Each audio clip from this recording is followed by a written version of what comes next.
This is Tim Bryce with my column titled A Postmortem of the 2018 Florida Primary. The Florida primary was held last Tuesday, August 28th, and the field of Republicans and Democrats have been whittled down to one per party. The number of votes cast and the delegates selected give us a glimpse as to what to expect November 6th, not just here in the Sunshine State, but around the country.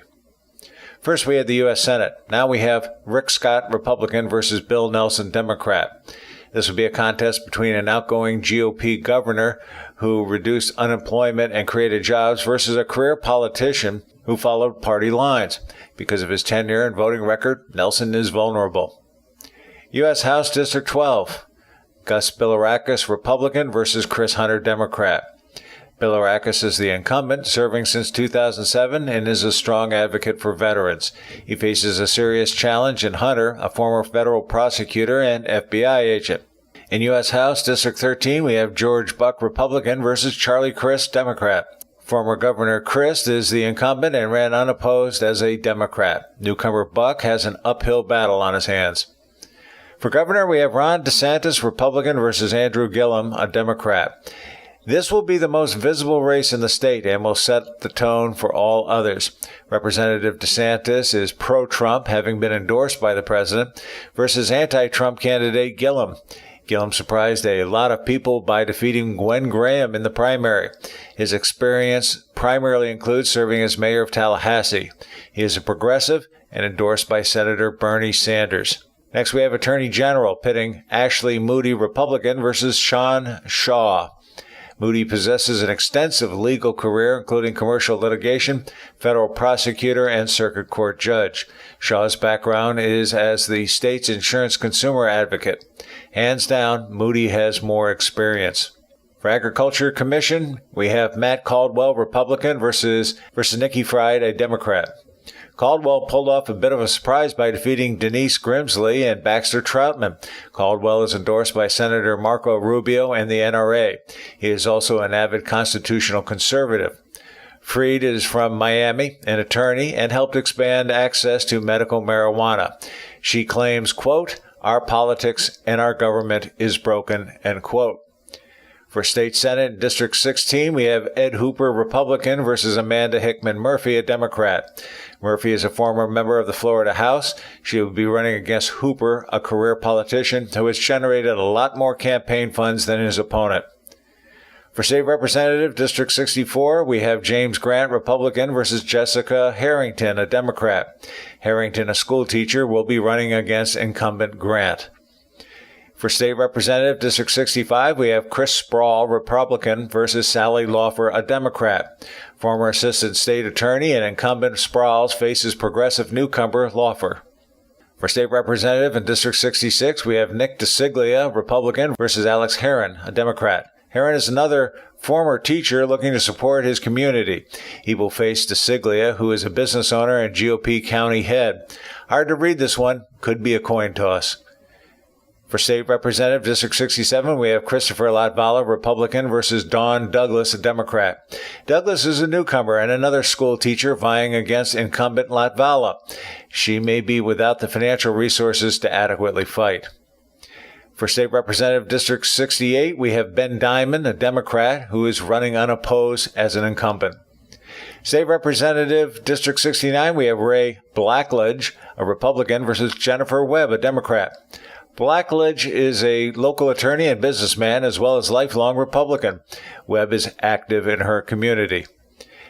For State Representative District 70, we have Wenge Newton, a Democrat, running unopposed as an incumbent.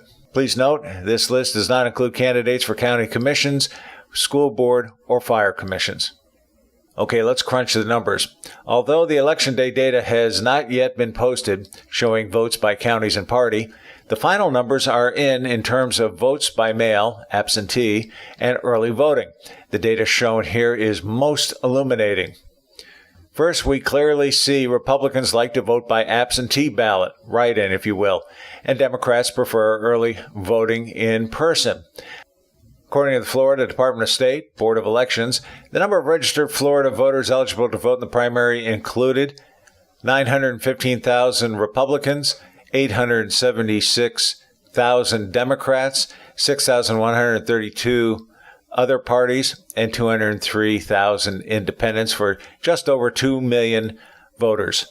More Democrats were registered to vote than Republicans, but the Republicans cast more votes. This implies Democrats still do not like to vote in midterm elections. Over 2 million people voted in Florida prior to Election Day, an admirable number, but it pales in comparison to the 2016 presidential year figures, which is typical. There were 832,000 less early votes in the Tampa Bay area than the 2016 election. In other words, 62.8% less. In Florida overall, 4.5 million less early votes in Florida than the 2016 election. In other words, 69.3% less. In other words, from a percentage perspective, Republicans were more active than 2016, and the Democrats did not keep pace. So what can we expect going into the November election? It appears the Republicans are cognizant of what is at stake in this election and are not taking anything for granted. If they lose, and the Congress falls into the hands of the Democrats, they fear the president will face impeachment. They are also deeply satisfied with the economic changes in the country since Mr. Trump entered the White House. As such, Florida Republicans are unified and determined. They are rallying around their president and are showing up in force to vote.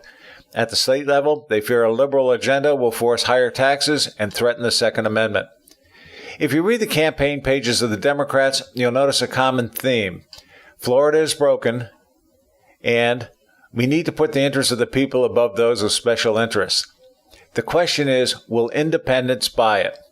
The Democrats' problem is they have yet to devise a compelling argument to vote for them other than to resist President Trump. They also offer the enticement of more freebies, particularly college education, but the taxpayers know they will get stuck with the bill. In other words, the Democrats are stuck in a rut. What we are about to witness here in Florida, as well as elsewhere around the country, is an ugly brawl pitting the pro-Trump forces against the anti-Trumpers. The real fight is over the votes of the independents. If they believe the country is better economically and in need of tougher laws on immigration, they will side with the GOP. If not, they will go with the Democrats. Frankly, I see a red tide coming to Florida in November, certainly not blue. I would like to believe the other states will follow suit, but I can only comment on Florida. Friends, keep the faith. This is Tim Bryce in Palm Harbor, Florida. Follow me on the internet at timbryce.com.